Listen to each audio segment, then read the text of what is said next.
Forget, no, I'm just kidding. Okay. I had a quick question, Jennifer. Sure. Is the guidelines for our advisory teams locally here at the county level?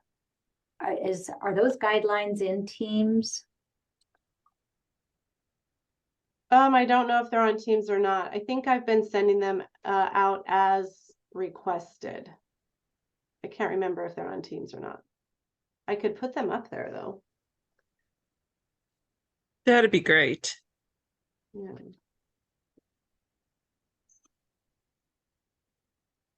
Okay.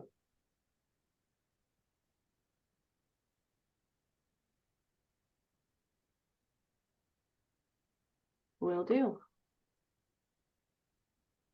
All right, and then we have an update from Jana Ferris. Jana, are you? Yep, I see you on. So you have a survey.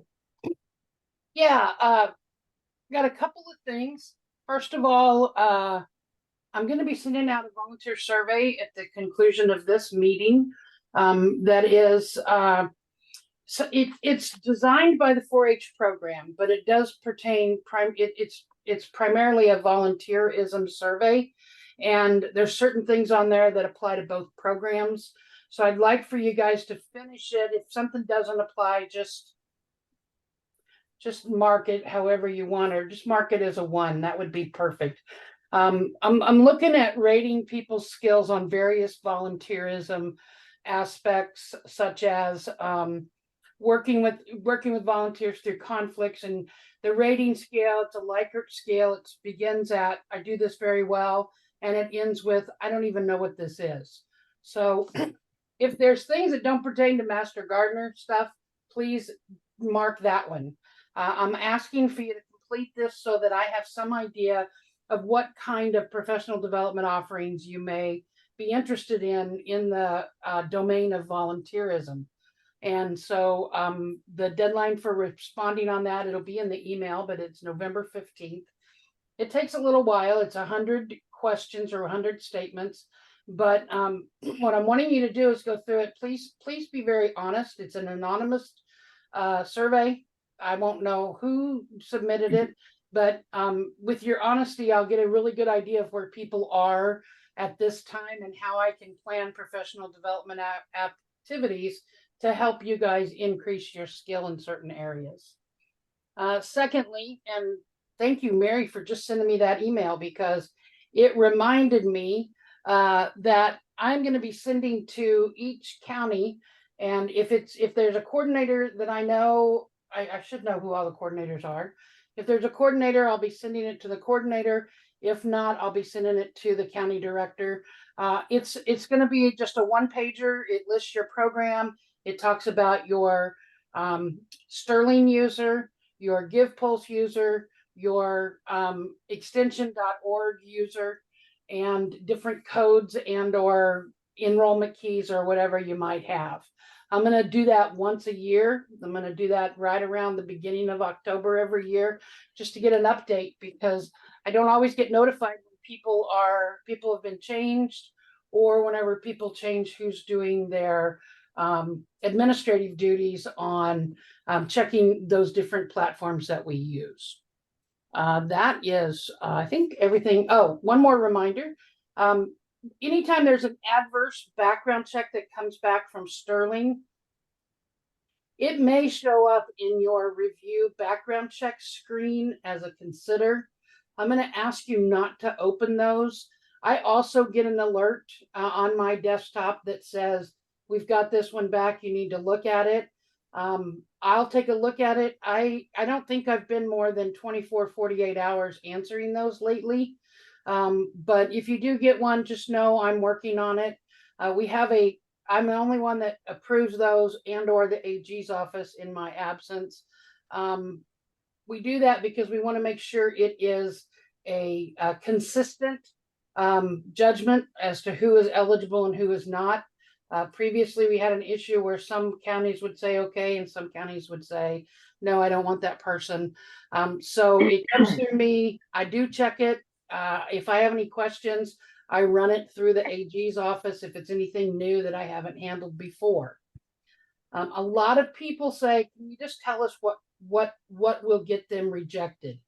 And I can't really tell you that because it really it depends on a lot of things. When did it occur? What type of sentence did they get? Have they completed their sentence? What is the basis of their position?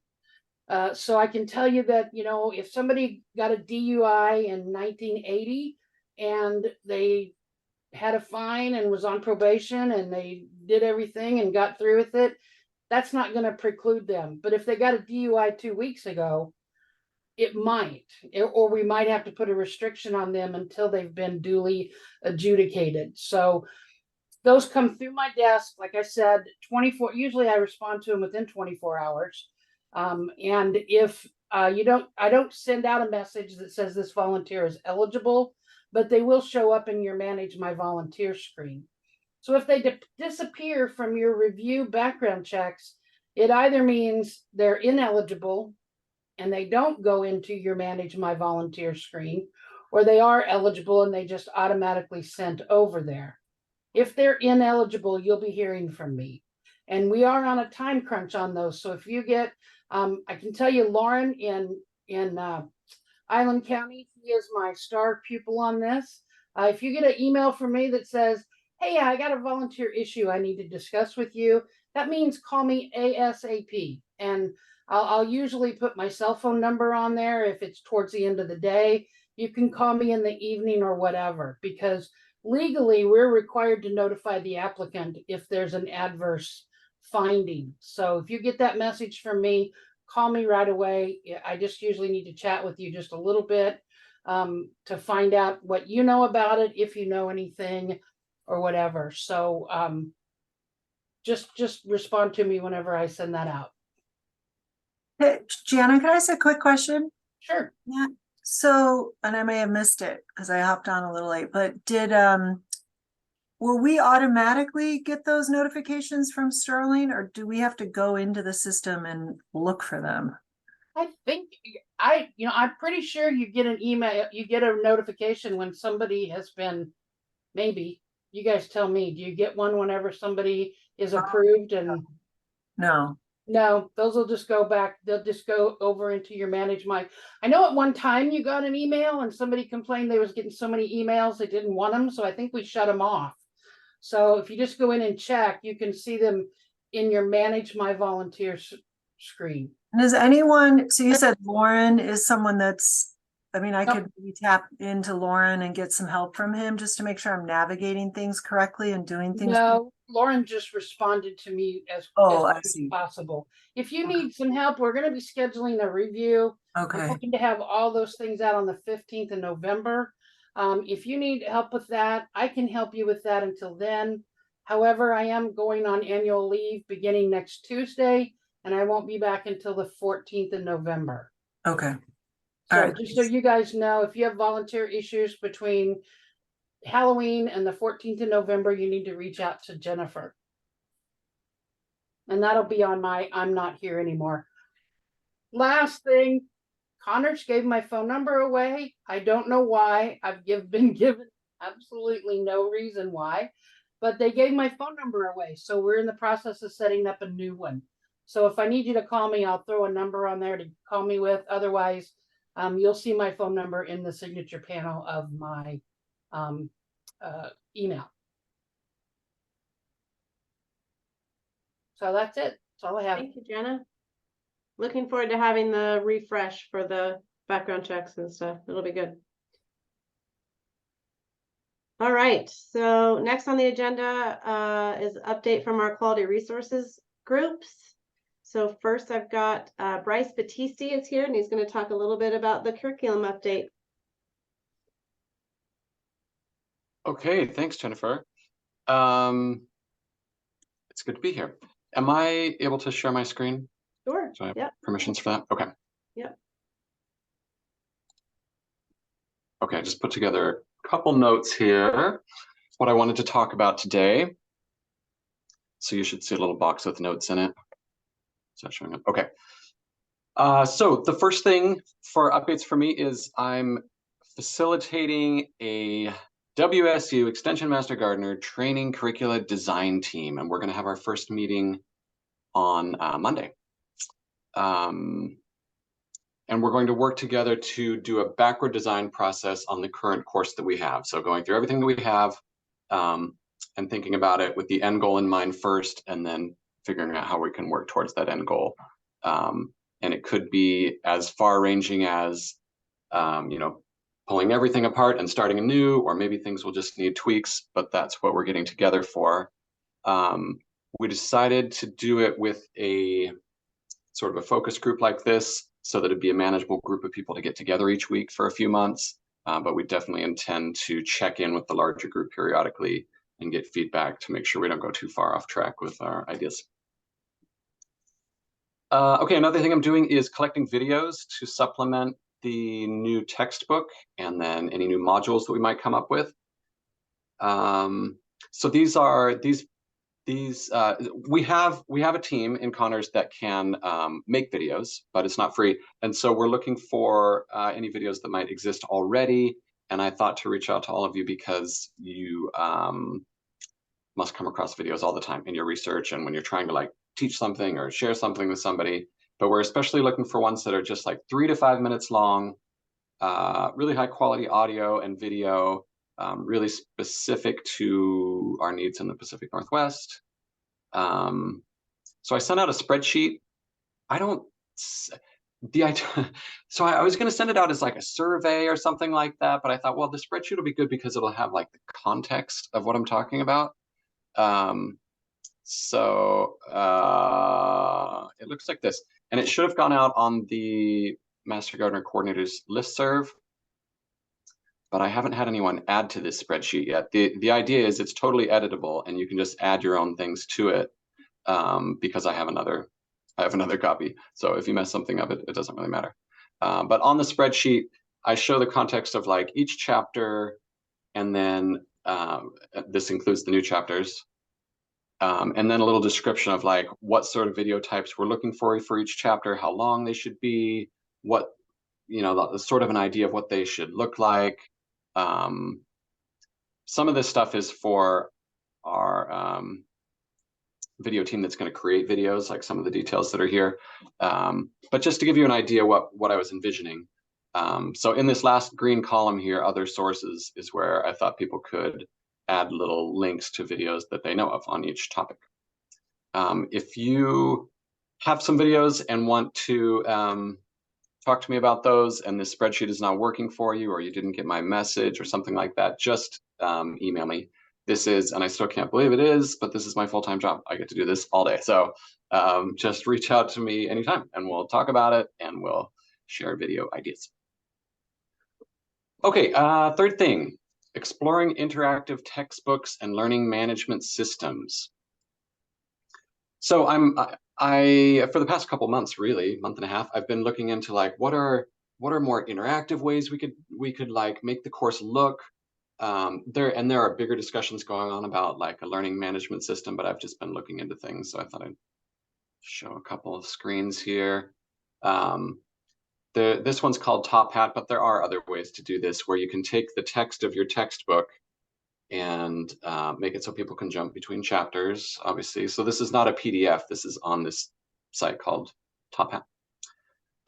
You can have your content there. You can have a glossary so that when people mouse over things, they can get the definition, little boxes, embedded videos, and then one of the most useful things, obviously embedded images. One of the most useful things is questions that you can add in so that people can like check their knowledge right in context of what they're learning. So I've been looking into that. There's one that is actually that WSU subscribes to in Canvas called Perusal. Actually, I was saying Peruse All, but then I watched a video about it and I guess they just call it Perusal, just like the word perusal, where you can take a document or a PDF or a web page or a video or basically anything, any type of media that you can imagine, and make it an assignment, and then add an area where people talk back and forth about it. So like people are discussing the item itself in context of where it is. So somebody might highlight a part of the text and say, oh, this really reminds me of, I don't know, when I was in Alaska and saw how big the cabbages were or something like that. And people can talk back and forth.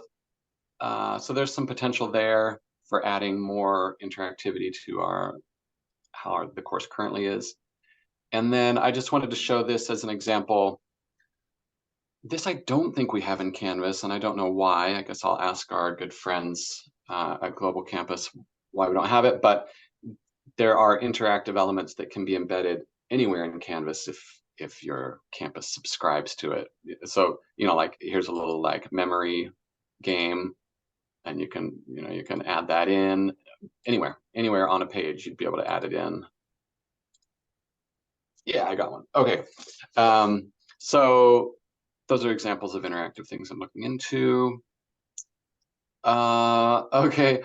So I added a note here that I'm hoping to stay one step ahead of the chatbots. With all the AI that's coming out, I've been playing around with it. Because the National Extension Foundation has like this chatbot that they've been developing that should answer questions like a master gardener. It's not great, but other things like I've been using Copilot and Microsoft Edge, and it's pretty good. I guess if we have extra time in this meeting or something, I could do a little walkthrough and demonstrate what you can come up with just a few prompts, things that would take me weeks to like write out and think about. It can do it in just a couple minutes, and it's really good product. Okay, I think that's it from me, and I'm open to questions for sure. Any Bryce, questions for Bryce? yeah, I have a question. This is Mary in Snohomish County.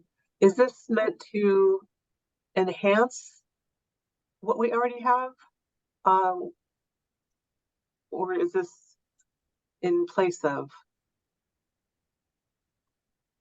Well, okay. I should have given a little bit more background there.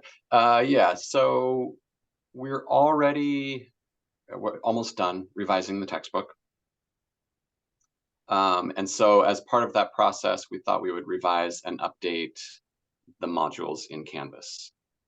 As far as what form that takes, certainly it'll be an enhancement. We don't want it to be worse. Whether it's an overall replacement, it seems unlikely. Like we already have a lot of great material. I just think there are some ways that we can structure it better to focus on what learners are supposed to get out of each unit and be able to assess that properly. So these three, Top Hat, Perusal, and the other one that you're looking at are things that would reside within Canvas? They're not? Yeah, right. Okay, thank you. Right, yeah. That's assuming, well, I guess I won't talk about that. That's Jennifer's business, but yeah, that's the idea. These are things that would like enhance and supplement. Yeah, I see what you're asking now. Anything else for Bryce?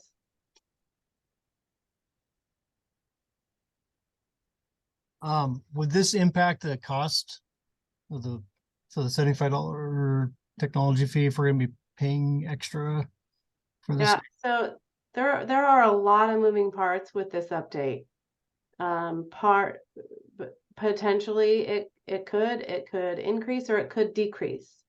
And it's really going to be dependent upon the direction that we go. And don't have enough information right now to have any sort of idea on how this is going to all fall out. We need to do some more work here, and that's what Bryce is working on with the focus group, the design team, so we can have some of that information that we need to make some decisions moving forward. Excellent. Thank you. Bryce, is the videos you're looking for, they are our own or something that we have found on, for example, YouTube that is just really excellent and short? What is it you're looking for? Yeah, either and both, all of those. Yeah, the ones that are our own that I might not know about, and then ones that you found in any other source that seems to be an excellent video. Yeah, I'd love to have a link to it. And even if the video currently says it's not, for free use, please give it to us anyway, and we can see about getting permissions to use it. Mm-hmm. That might be less expensive than creating a new video. Mm-hmm.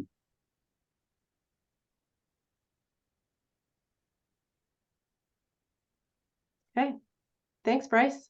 Okay, thanks. Next is Tim. He has an update on the pest management recommendation agreement training from the quality resources team. Yeah, I'm just going to share my screen. Hopefully you can see a PowerPoint slide right now. Okay, so just for context, because we have some newer people, people who may not have been around in 2021, a couple of years ago, a group of volunteers and staff got together and reworked the pesticide agreement or the pest management recommendation agreement, which we have all of our volunteers sign. Some counties or most counties are having that done annually. Some some counties just when they start, when new trainees come on board. But we're signing, volunteers are signing this saying that they agree to only recommend pesticide or only use pesticide education resources that are vetted by WSU. And out of that came, we decided that we maybe needed a few more training tools to make this more meaningful for volunteers, because volunteers have to sign a lot of paperwork when they first start, or if they're doing their annual reapplication, they're clicking on a lot of different boxes, and it doesn't necessarily mean a lot to just say, yes, okay, I'll use WSU vetted resources. If you're like me, I find that volunteers forget, or they don't realize that, oh, wait, I'm recommending something from a different state and I can't do that because that's not vetted by WSU. So a group of us got together to try and create some training tools that might serve as a reminder or might serve as a helper for volunteers who are not familiar with WSU vetted resources for pesticide recommendations. And we've got a few things that we're developing. Unfortunately, I'm the bottleneck in the process. We've got a lot. We've got some tools that we're hoping to make available to all of you very soon. And I just need to do my part of the tool. But I want to thank all the members of the committee who've helped. So what you're seeing right now is an exercise that we came up with. And actually, I'm going to switch my screen to share something, a copy of this tool that I hope to send out to everybody or post for everybody soon. So this is an exercise that you can add to your training, your Master Gardener training. You don't have to, none of this is required. It's just an option. If you need some resources when you're teaching integrated pest management or pesticide safety, if you're wanting to connect these things to the pesticide recommendation agreement, we're hoping that these are helpers for you. And we don't want to force you to use something you don't want to, but if it helps, this is our goal. So in this exercise that you're seeing right now, our goal is to provide trainees a deeper understanding of integrated pest management, because a lot of times we go through that chapter in the book and usually have a speaker who's talks to the trainees, but it might be hard to kind of connect all of these principles, these theories that we learn about IPM to what we actually do. And so we created this exercise where trainees could go through and actually think, okay, integrated pest management talks about these different toolboxes, cultural methods of controlling pests, and mechanical options and biological. And so we asked them to go to different of our vetted websites, in this case, HortSense, and I'll just call this one out. So blueberry, somebody brings in a blueberry problem. We determine it's spotted wing fruit fly or spotted wing Drosophila. So volunteers go through and look at that HortSense page and what are the cultural options for managing this pest. So I'm connecting HortSense to IPM, because HortSense is really WSU's IPM plan for volunteers. So we're trying to kind of help them close that loop. I've learned in theory what IPM is, but now I'm looking at this is how WSU recommends this for homeowners. So this is something that could be done in a group, maybe breaking up into pairs or trios. It could be something that might be assigned as homework. If your county does that, you could pick some of these out and go over them in class as an exercise, just to to do it all together as one group. So in this one, blueberry with spotted wing Drosophila, we asked for the cultural options, the mechanical options. I'll scroll down. Biological options, there are none. And then you can see this big list of chemical options. I'm showing you the answer sheet for this so that so all the answers are in red, but we also have the one for trainees to use that doesn't have those answers. And the idea is that somehow there would be either a mentor or active master gardener who kind of helps trainees go through this. It might be a coordinator or your training team. The second exercise, so instead of an insect pest, then we have a tomato with late blight. So they get a little bit of exposure to, okay, there are plant problem diseases, and here's what WSU has created, IPM solutions for diseases. And then we go, I'm going to skip ahead here a little bit.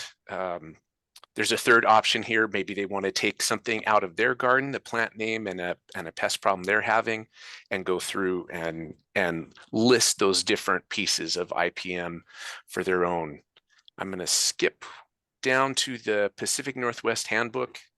And here we have, as you probably know, the Insect Management Handbook, the Disease Management Handbook, and then the Weed Management Handbook. And those are a little bit different, each of them. And so we have some exercises for going through and finding information, integrated pest management information for some pretty common pests that we see in Washington, that we might go to each of those handbooks. And so I feel like I might be going too fast and confusing people. Does anybody have any questions? Have I confused anybody by going through this?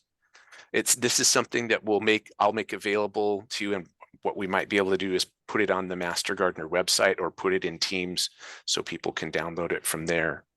But any questions on this? I know I've kind of thrown a lot at you, and it may be that you're not able to see enough of it to see whether it's useful for you or not. But like I said, we'll make it available. And then what I would love to do is hear back. So anybody who uses this, I'd love to hear back from you and tell me what works or what doesn't work and what might be missing, what other tools that you can think of that you might use. And I will close with just one quick, I'm going to stop sharing this, and I'm going to show you another tool that we have that I am working on trying to get finished. Let's share this screen real quick. So this was a PowerPoint that was actually created by a Master Gardener volunteer, Jeanette Stair Green in Clallam County. I hope I pronounced your last name right. And this is one of the ways that Clallam County has for training their Master Gardeners in how to work in the plant clinic. And so this is a PowerPoint presentation that can be done in person with volunteers. She created it. I think the version that I got was probably around the time of the pandemic, because there were a lot of instructions for getting into Zoom breakout rooms and going through some exercises there. So I'm guessing that since Zoom breakout rooms figured prominently, it was possibly that. But this takes volunteers step by step, introduces them to the clinic and how they might work in the clinic, and then takes them through a couple of diagnoses, and then asks them to get in small groups. And okay, we have this diagnosis.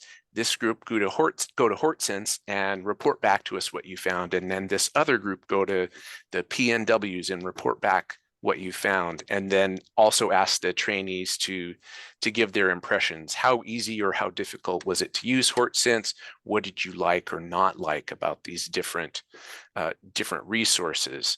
And kind of sharing that as a group. So I hope this one is very close. I do want to run this past Jeanette to make sure that I didn't change anything in a way that she's not comfortable with. But anyway, we'll have these available very soon. And the idea is to try and make your job easier. So if it makes it easier, use it. If you find it complicated, don't worry about it, but give me some feedback and let me know. Maybe we can make some changes and make it useful. And I think I've used up all my time and probably a little bit more. So if anybody has any questions, I'm happy to talk to you. And I want to thank Erica Johnson and Alice Slusher and Jackie Trimble and Gary Fredericks for their help in working on all of these. They came up with some really amazing ideas. So thank you. Thanks, Tim. It looks like Sarah has a question. Oh, yeah. Yeah, I'm very excited. How soon is soon? So the first one that I showed, the activity one, I'll upload as soon as I can. That one's ready to go. I can even send it out as an email. The second one, the PowerPoint, I wanna give Jeanette a chance to look at it and make sure that I haven't messed it up. And so probably closer to the end of the year for that one. And then we have some other things that just need to be posted. I don't know how many people here use the resource Pickle Pesticide Information Center online, but it's vetted by WSU, and we have a video training on using that, and also a video training on using the website Grow Smart, Grow Safe, which is also vetted. So those hopefully will be up by the end of the year. Thanks, Tim. Woohoo. I know. I really like the way this PowerPoint has the clean water piece added. Yeah, we thought we better Next walk the shot. talk. Yep, yep. Terrific. So yeah, like Tim has said, so this is a long time coming from the Pest Management Recommendation Agreement Group, deciding that we needed some shared tools that we could use to train our new volunteers around what they're really signing, what that means, and to establish some sort of some training tools for all of you to use for your volunteers. Okay, next up is the diversity, equity, and inclusion effort. So this is something that I've been receiving kind of quite a number of comments, questions, conversations, and I'd just like to hear some thoughts around this. So we're working on recruiting a more diverse audience. And I often hear, we need younger people, we need younger people, we need younger people. And Zoom has, transitioning to Zoom has afforded us the opportunity to recruit younger people. And we've been, from what I can tell, anecdotally through conversations and what you all are telling me, that we have recruited younger people into our training sessions. And, we retain them for a year, but we're not able to retain them beyond that. And I'd like to hear your thoughts about, is my perception of that accurate? And why is that happening? I have ideas, but I don't want to share them. I want to hear your ideas. And how can we, what changes can we make if that's actually happening? So yeah, thoughts. In our county, we have the younger people, and there's no activities for them on the weekends. Mm-hmm. And that's a real problem. Okay. But Alice, you've been successful at recruiting a younger audience? Yes, and a lot of them have a lot of computer experience, so I grab them and they're staying. Uh-huh. So what I'm hearing then is if we can find activities for them to do, then they'll stay. Okay. Others? Similar thing as the Homish with, we're not all on Zoom right now, but last year we were half of our class, every other class was on Zoom, and this year about a third of our classes are on Zoom. More people in the workforce have been able to join us because of that. Right. They have a struggle in completing their hours for the same reason that Alice just mentioned. So I'm working with my garden leaders. It's mainly around garden shifts, because our clinic shifts do have some weekends. So I'm working with my garden leaders to set up recurring weekend shifts for 2024. But I think there's also, it's not just that, it's not just having things on the weekend, it's also that they have less of a bandwidth, especially if they have kids. Mhm. I've got one intern this year. My only intern from this year that's not graduating is young-ish, 30-ish maybe, has at least one kid at home, works full-time, and the weekend was part of it, but it's also just the bandwidth. Right. I think younger people who have families and children just have a harder time Right. meeting the requirements. So it's, yeah, it's weekends, but it's also bandwidth. All right. I think part of it too is my experience just 1 year in first training classes.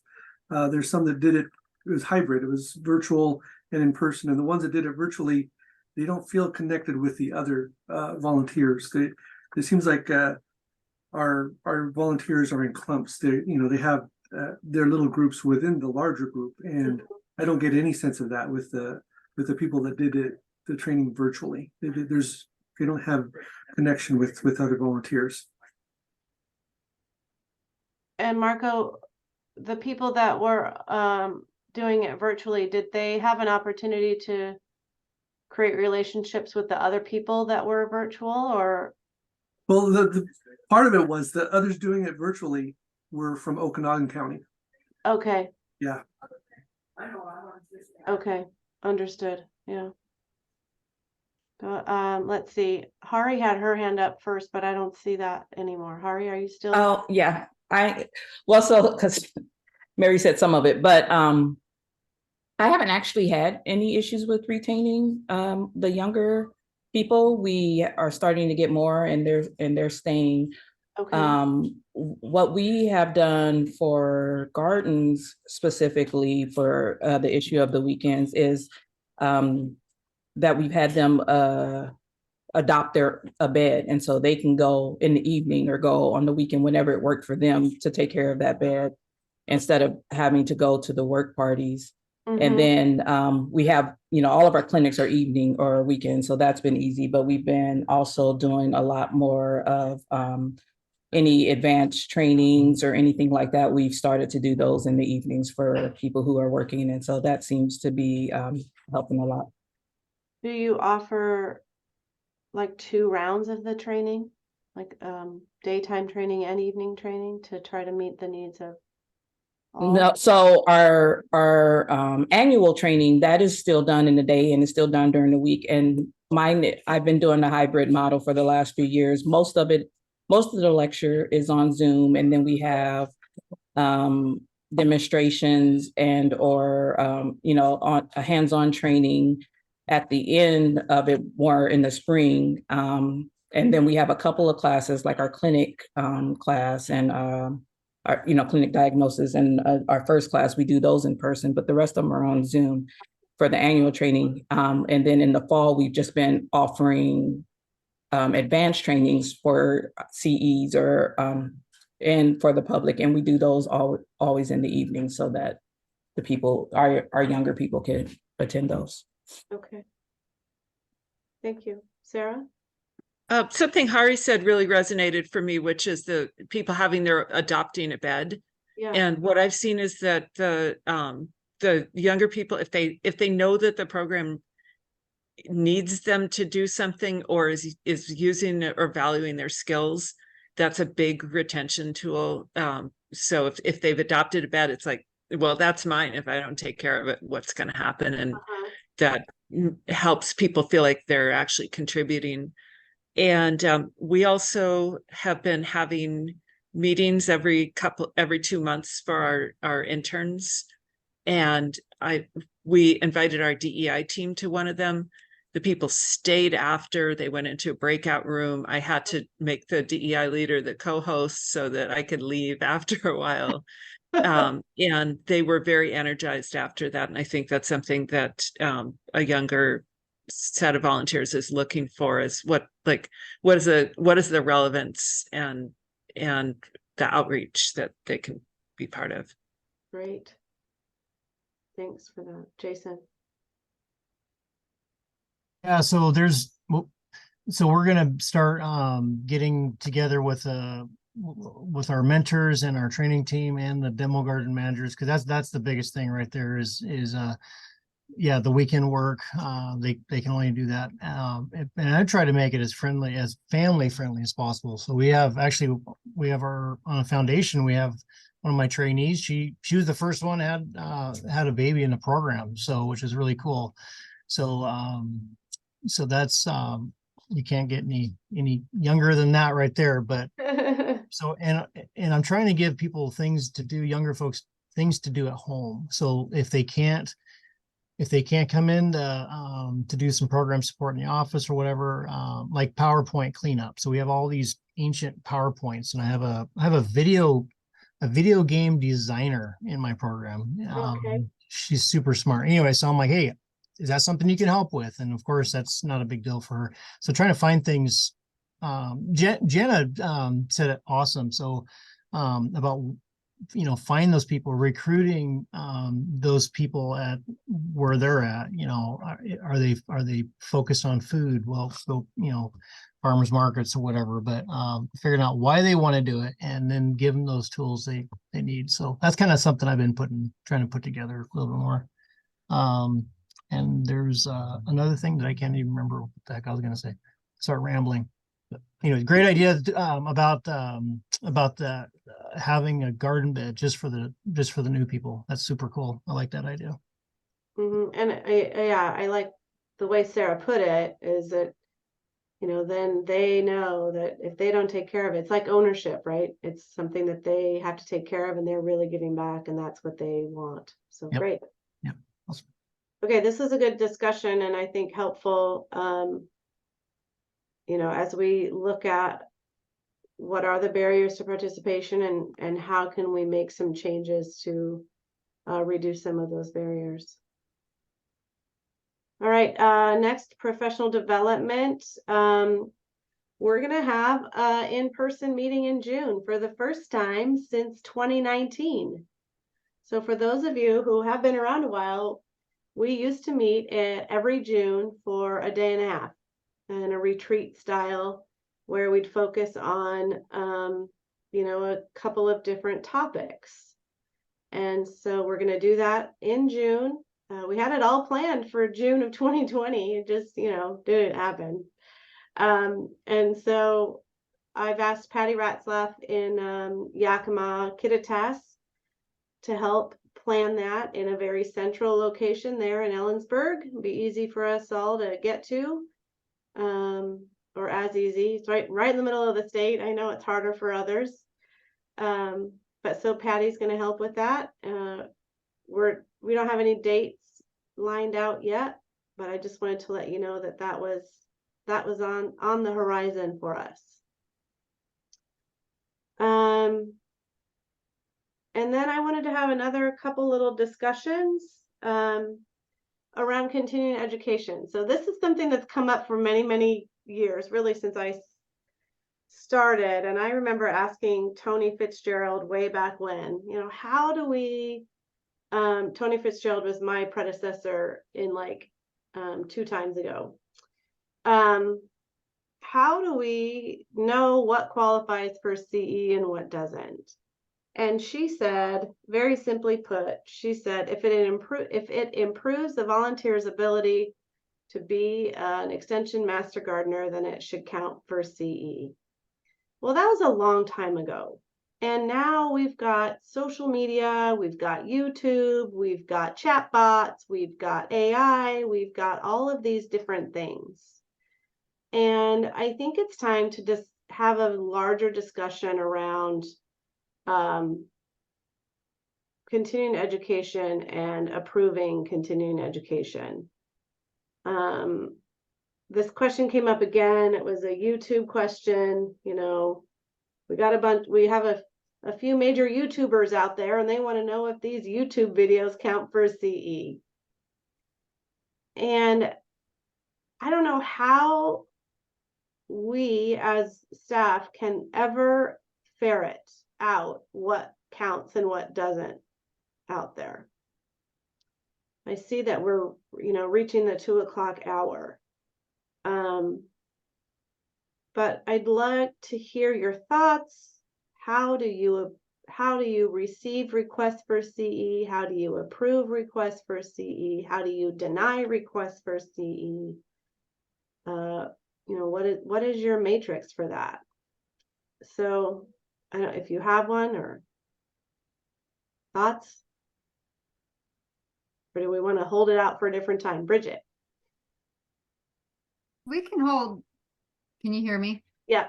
Okay, we can hold it out for another time, but I imagine a lot of other volunteer coordinators do this. I put out my CE, approved CE, and there's so much out there, but I peruse through my local resources, EDU. When I see something that's good, I put it out there, and then I just require that they contact me with CE that they want. I have a small volunteer base relative to like King County, so Right. I know it probably works for me, but I then only on occasion get a request that says, hey, I watched this video, and I look, as an EDU, it has to be sort of one of those major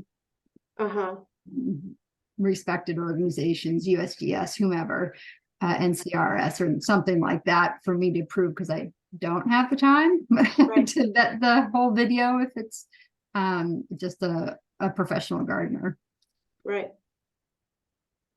And I encourage them to watch it anyhow, because there's great content out there. I just say, but here's, you know, what we need to adhere to. So I don't know if that helps the conversation at all. Sure. I think it does, you know, definitely with a smaller group, and a group that where I don't know if strict is the right word, but where a process has already been established in that way, right? I know there are other counties where that hasn't happened. So, Sarah, what are your thoughts? We have our newsletter every month has a large chunk of it devoted to CE opportunities that are time sensitive. And we also have a list of CE on our website. Nevertheless, we get hundreds of requests that aren't on any of the listed places. And we have a team of 4 people who vets them. And I would love to go into more depth on how they vet them, because we'd like more guidance on it. And we spend a lot of time on it without it benefiting us. Like, we don't get to actually watch the CE. We just have to dig around and try and figure out if it works or not. So I would love to be part of a process of streamlining this. Okay.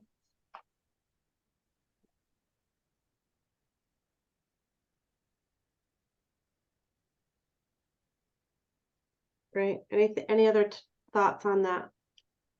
Yeah, I'll chime in. In Snohomish, trying to get a better process in place, more like what we had in King County. My predecessor had the philosophy of they're grown-ups. If they claim it as CE, it's okay. Like, let them do whatever they want to, basically. Okay. And so I'm trying to like bring the MGs back in the fold, because they've had this philosophy for a while. Right. And but one of the things I look at when I'm approving something is you know, who the speaker, author / whatever is, right? And what are their credentials? So I always look at their credentials. And to Sarah's point, we don't have time to watch the whole video or to read the whole book or whatever, right? So having to depend on the author's credentials and the subject matter. If it's a book, I would look on Amazon reviews or whatever reviews to see what people say about the content. Let's see what else. Also looking at, does the author or speaker appear to be more in aligned with what Linda Trucker Scott would call what is that, home remedy kind of stuff? Like, are they really trying to be science-based, or are they folksy and being more, this is what my great grandpa did, so it's the right thing to do? And again, that's hard to vet when you don't have a lot of time to really look at something. And then I also look at, does it have a local application? Like studying the exotic plants in Africa or something doesn't really have a lot of relevance here. So yeah, I look at the does it have a local relevance or not? And if it doesn't, I generally don't approve it. Okay. And I've gotten pushback on that because they'll say, well, we have people have exotics in their yards all the time. And, so-and-so has a plant from whatever country. It's like, okay, fine. But I remember there was one in King County where they were talking about the soils that MG in King County was wanting a CE for a class they took on the soils in like Australia or something. And in my mind, that's like, well, that's not really relevant. That's not going to help them answer a client question in a Pacific Northwest clinic, right? Right. Okay. So, yeah, those are things I look at. Great.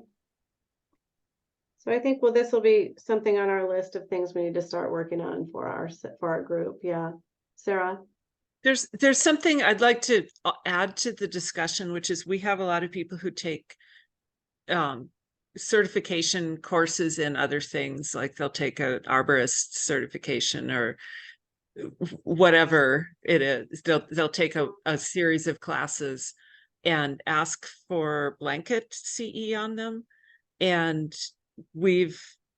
what we do right now is we say, here's parts of the class that might apply to a MasterCard. Can you help us figure out, is this something that you would have to be a professional to actually do, or that a home gardener could do? And Right. so we need help with having a simple formula people can use to know if those like community college courses apply or not. Yeah, I understand what you mean there.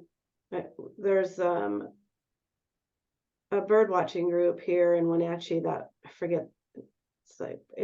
They're part of the Audubon Society, but they often will do plants for birds, right? And so I used to get requests and it's a series, and I used to get requests for CE for the entire thing. And like, you can't do the entire thing, but here's a part of that will count.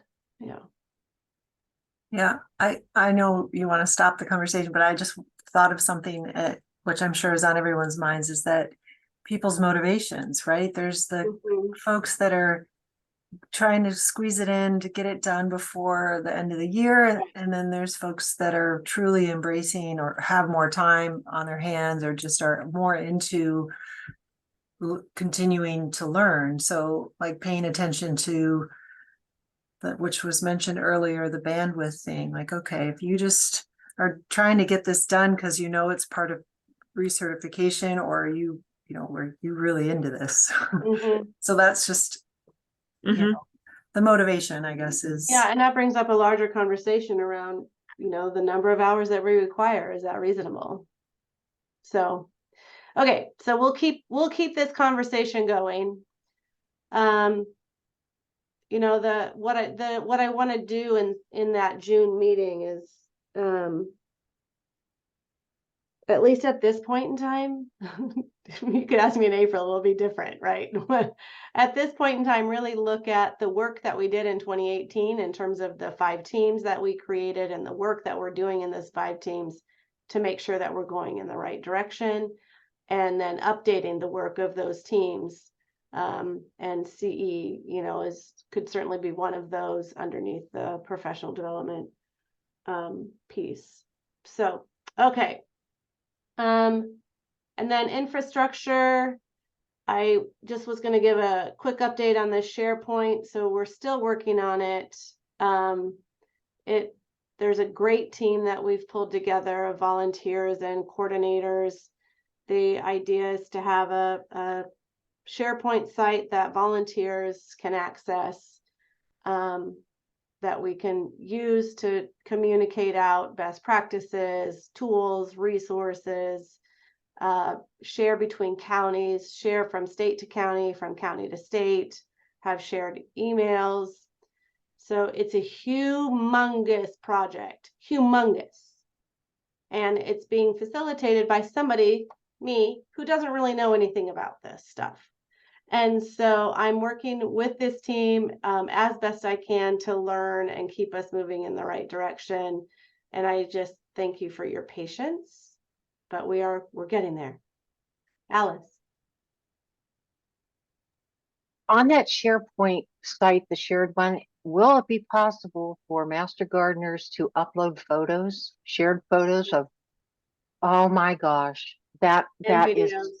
so wonderful, because especially for plant clinic stuff and for us creating PowerPoints and other oh my goodness, thank you. Yes, but like I said, nothing's happening fast. And then there was a conversation earlier in the year around GivePulse and GivePulse updating its platform, and that we would be switching to the new view at the end of December, moving into January. I learned today that most likely will not happen because GivePulse does not have the ad impact workflow ready for us. And so I think we're going to be able to put that off. And the dates that they said they might have it ready for us, anytime between the end of January and the end of summer. So business as usual around GivePulse until you hear otherwise. Harmony. Hi, so sorry about that. Let me put my microphone down here so y'all can actually hear me. So clarification on the SharePoint bit.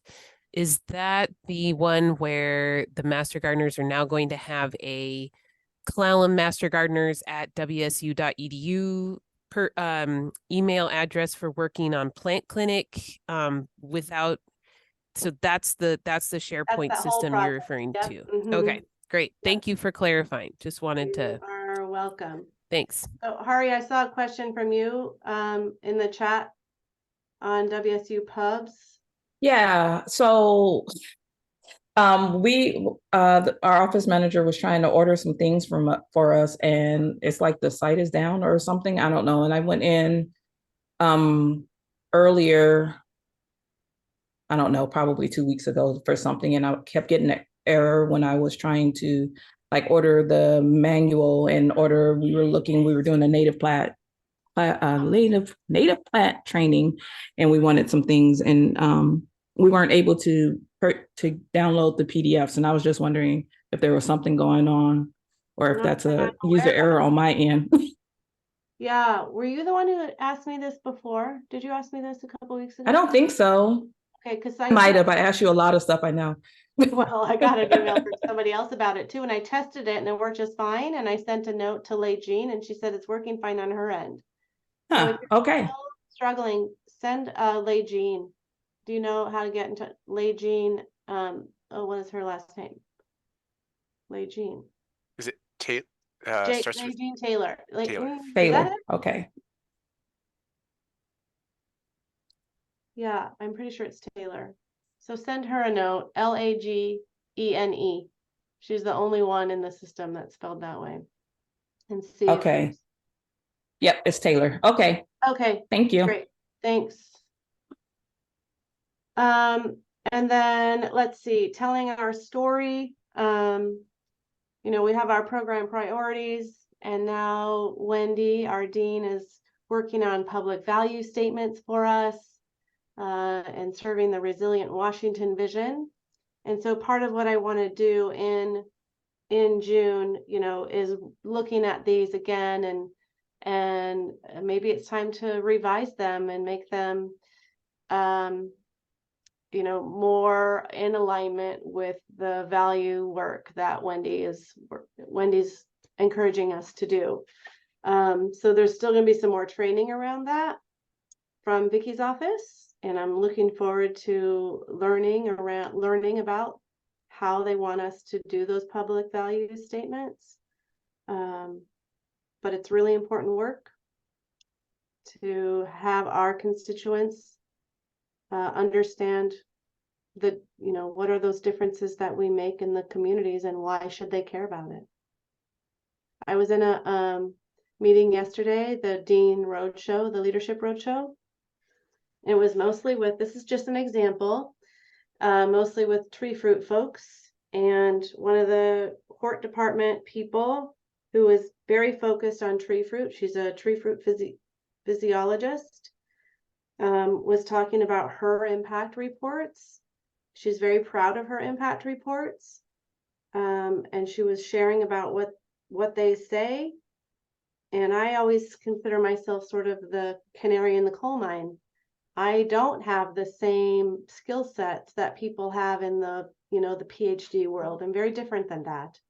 And her impact reports did not resonate with me at all. Like, I have no idea what you're even talking about. And so I said that out loud in the meeting.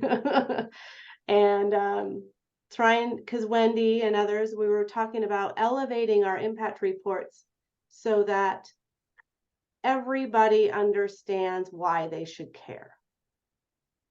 And so we need to get to that point too with our Master Gardener program. I think we've made great progress with the program priorities, but I think there's room for improvement. And I'd like to explore what that means, to get us from what we do to the, why people should care. So those are my thoughts right now around that stuff. Anything for the good of the group, because we are not coming back together until January, which is really crazy. I put a question in the chat for Jason and Hari about the Linda Chalker Scott's CE video that they put in there. And I'm wondering if they, so if I, for instance, if I purchase that, is it user ID based, or can I then share it to my close to 300 Master Gardeners? I'm wondering how you navigated that, if you bought the streaming video or you bought this DVD, if there's any licensing issues with just making it available to all the MGs. What was your experience, Jason and or Hari? I just treat it like a library book. So they had to check it out. And obviously with 600 people, you can't do that very easily. So might want to get a couple of them, but there's like 24 DVDs. So you can, which are like 30 minutes each. Okay. So yeah, so there's a lot. I think it's 24 each or 24. Okay, so you bought the DVDs. Okay, perfect. Thank you. Yeah, I did as well, Mary. And they're just in, I have a library, a loaner library in my office for the Master Gardeners. And so I have DVDs and books that they can come and use for CE. And so I just added that to it. It was on sale earlier this year. And so it was like such a ridiculously low price that I'm like, we have to buy it. So we actually bought 2 copies. Yeah, and then we loan them out. Yeah, it's greatly discounted right now also from Yeah. its original price. So you got 2 copies, Kari? Right? Uh-huh. Okay. And I will tell you, you can buy on Amazon, you can buy just the DVD. I mean, most of them are going to be, a new one is going to be like $24 or whatever, but you can buy a used one for probably less than $10. It comes with a book when you go through like great courses, but yeah, you want to definitely wait for a sale. Okay, thank you so much. Worth it though, I think. Yeah, thank you. Go ahead, Harmony. I have a question about the Give Pulse group. I know Okay. this group is going to go on a sabbatical, a holiday break, as it were. How about the Give Pulse group? And I will just make what is the answer to that question? And I will plan accordingly about being more available for it, because I've been missing it these last couple weeks just due to kids and getting to school and. Understood. Yeah, I've been missing it too. But it's weekly. And so we will continue to meet on the Wednesday mornings. The reason why this group isn't coming together until January is because it's Thanksgiving week and Christmas week. Oh, right. Okay. Yeah. Great. Yay, Yeah. Give Pulse is still going to happen. Thank goodness. It also doubles as a disguise party. So just so you know, Yeah, Jason showed up in a Halloween disguise costume. you got to have a video filter. It was fun. We laughed. Awesome. Mental note created. Thank you very much. Oh, sneaky, of course. Zoom land, of course. Yeah. Thank you. All right. So tomorrow, for those of you who were at AEC talking about CE, Rent Mason Bees was there, and Thera was one of our speakers, and Debbie sent me a couple of videos asking for permission to post them on our state website for CE, and we ran them up through our pollinator folks in the Department of Entomology, and they've agreed that they're good videos and we can post them. So tomorrow during Stay Mission Driven, we're going to share that out too. So those videos will be there. One of them is 33 minutes, so 30 minutes of CE. And I don't know how long the other one was. That's pretty awesome. Thank you very much. Mhm. And she sent us her full presentation Okay, from the conference, so I can put that up there too, and that's about an hour. perfect. Yeah, those will be good. Yeah. And I don't know if you saw it in the chat, but the video with Don Tapio, it's on our homepage on our website. It is. Okay, I thought I saw it there. Yeah. Well, there was a couple different ones with Don Tapio. So the latest one also has Don Tapio in it, and that's the one from Connors. all the one, yeah. So cultivating community since 1973. Yeah, it's on our homepage. Yeah. So this video right here is the newest one, and this one has Don Tapio in it. Right. Okay.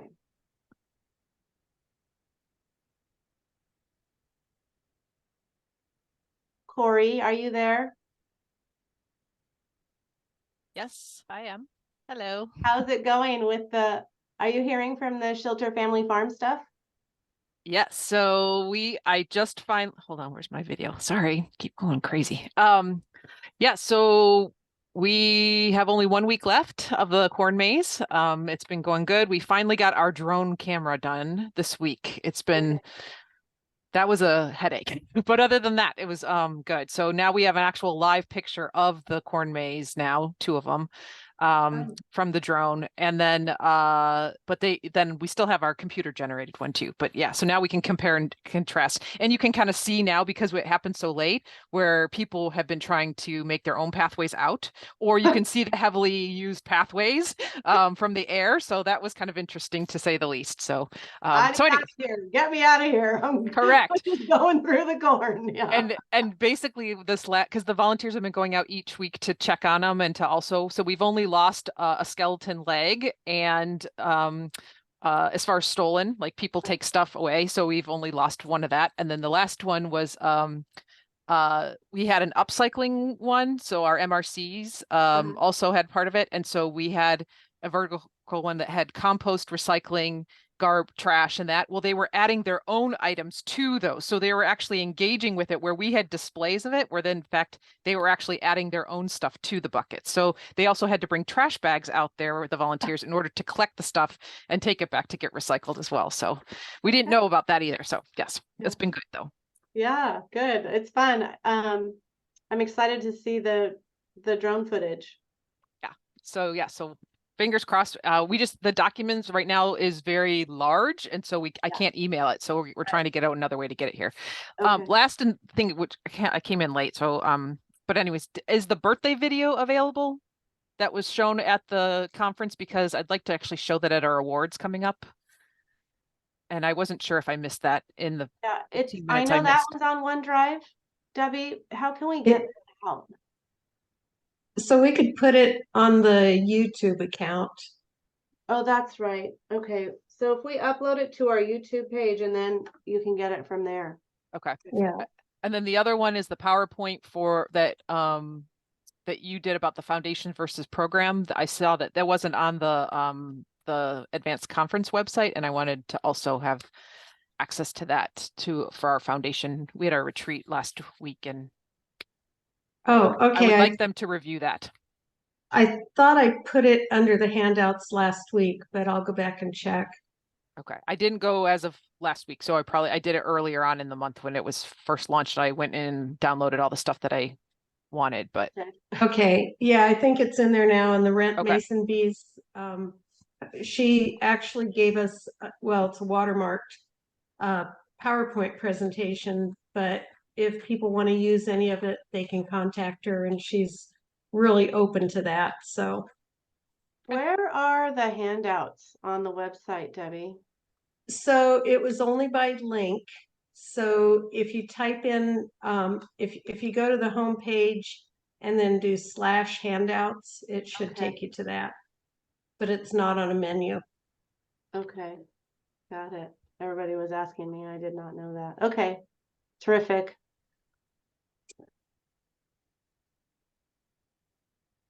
Great, thank you. All right, thank you. Last question. What Okay. so videos from conference, that's also great, but what about photos from the volunteer in King County that was the photographer?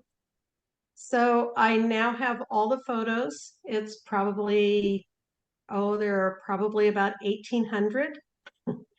And I can share the OneDrive folder that everything is in. I'm hoping in the next few weeks to sort through them and organize by, each event, and get rid of the blurries and duplicates and things like that. So There's Wow, some fun okay. pictures. There's Yeah, some fun ones. Yeah. so you're so thank you. It sounds like you will be making the raw content available to us before it's categorized. yeah, actually, you probably already have the link to OneDrive from the conference, for the conference ones. Because of sharing success, yeah. Yeah. Oh, okay. So there's a folder in there that has all the photos in it. But I will Okay. share that link to everybody so that you have it. I'll send that out. Gotcha. Thank you. You're welcome. The birthday song was fun, Harmony. Oh, that one's in there too. Okay. What? Someone recorded it? Oh yeah. Awesome. Thanks. Yeah, it was totally on a whim. I think I said something to Katie and then or I don't remember exactly whose idea it was, and then yeah, it was fun. I really enjoyed it. Thank you. Yeah. Great. I guess I'll close with that Saturday morning session at the conference was the most, or the best attended Saturday morning at a conference that I've ever been to. It was full. Yeah, I don't think very many people left. So it was great fun. We had a great time. The whole conference was fun. Okay, enjoy your holidays. I'm sure we'll be in touch, but we won't be coming together in this way. So, but if I don't speak to you, enjoy your holiday season, and we'll see you in January. That's weird. Okay. Take care, everybody. Thanks. Bye.